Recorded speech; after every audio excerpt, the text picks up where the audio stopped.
Hey man, in this video here, we're going to show you how to troubleshoot an EZGO golf cart.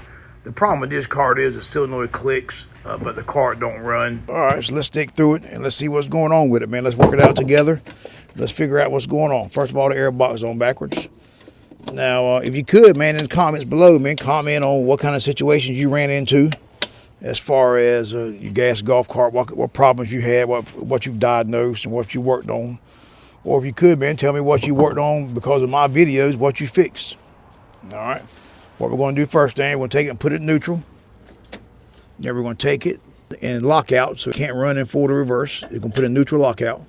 And what it does there, it locks in neutral. So now what we're going to do, as always, you turn the key on. Turn the key on, Jake.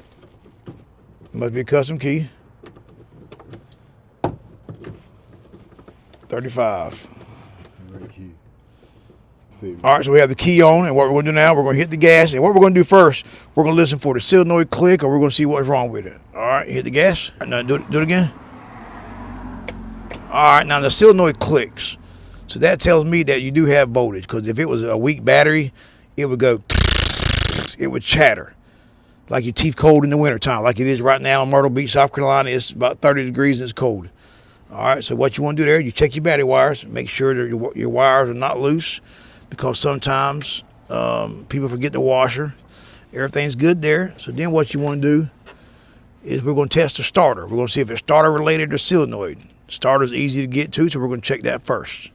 So what we're going to do, you're going to take your hammer or your wrench or whatever you got, and you want to hit the gas, Jay, and we're going to tap on it. All right, just like that. Now, let go. Now, what you could do too, a technique that I use, if you have one like this here, that if a customer brings in, or if it's your own personal golf cart and you're driving, that a lot of people don't know.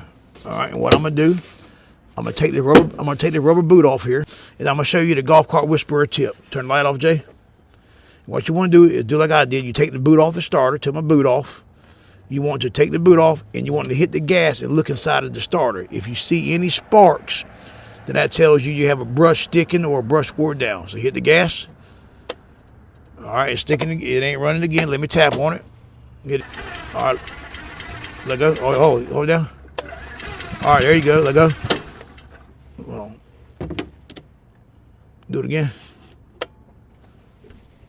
Let me tap on it again. You can see when right there, so you see the sparks. All right.